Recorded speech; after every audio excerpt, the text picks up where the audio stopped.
So, how's everybody doing? So today what I want to talk to you guys about is a conversation that I've been having here recently at the store, but something that I've been having a conversation and meditating about for quite a few months now. And that is getting back to eating and just being. You see, I say getting back to eating, just being, because some time ago there was a song called "Let's Just Get Back to Eating," live on top of the world. And, that spurred a thought in my head some time ago when I was thinking, okay, what's back in eating? What was going on at that time frame? And some of you may know the story, some of you may not. But basically, you had two people who were put in the Garden of Eden, and they were given one rule, and that one rule was not to eat from the tree of knowledge of good and evil. Now, in most instances, I was always taught that, that's just about the evil aspect of it, that they began to know evil, that they knew evil, that sin entered the world. And sin did enter the world based on the idea that they disobeyed the one rule that they were given, not so much about them acquiring the knowledge of good and evil. Or at least I added, not at least acquiring the knowledge of good and evil. That's never been taught to me. But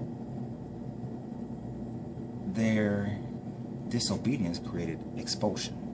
And so the idea has been trying to get back to the garden.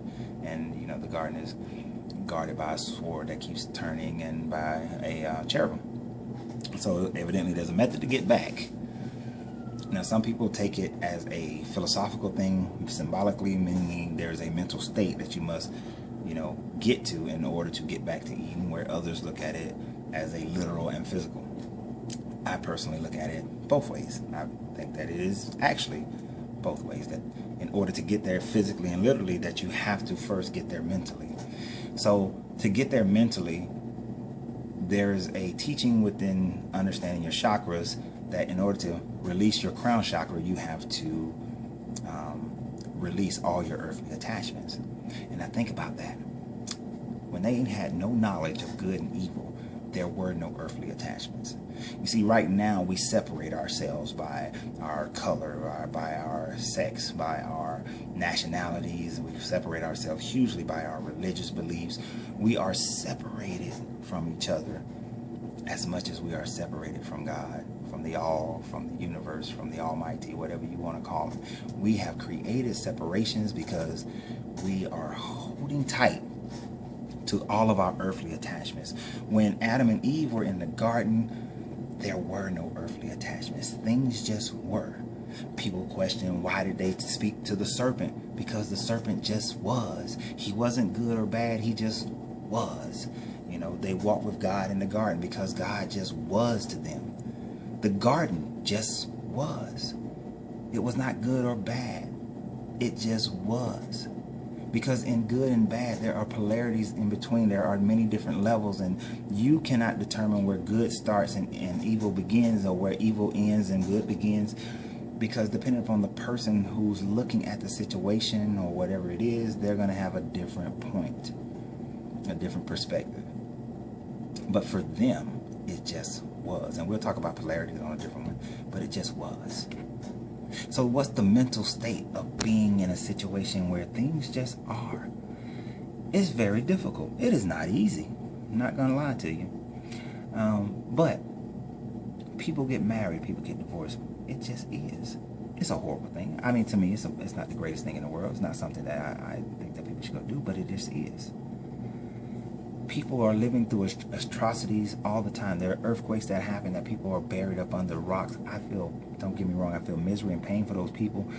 But in the course of life, it just is. And to be honest, unless things affect you personally, people, for the most part, go about their day. Because it just is. It just happens. That's just what goes on. So understand that, as I said before, my greatness is non-negotiable, and I'm willing to lose everything in order to gain everything, because being attached to the earthly things, being attached to phones and being attached to technology and businesses and houses and money and clothes, and at the end of the day, what does it really matter? At the end of the day, does it really define you? Or are you defined by your character? Are you defined by how you treat one another? Are you a liar? Are you a thief? Are you a murderer? are you a covetousness?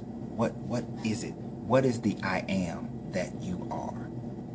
That is the thing that will define you, because the I am that you are, that allows you to release your earthly attachments so that you can just see the world and see the universe and see existence and see all things in between as being just being.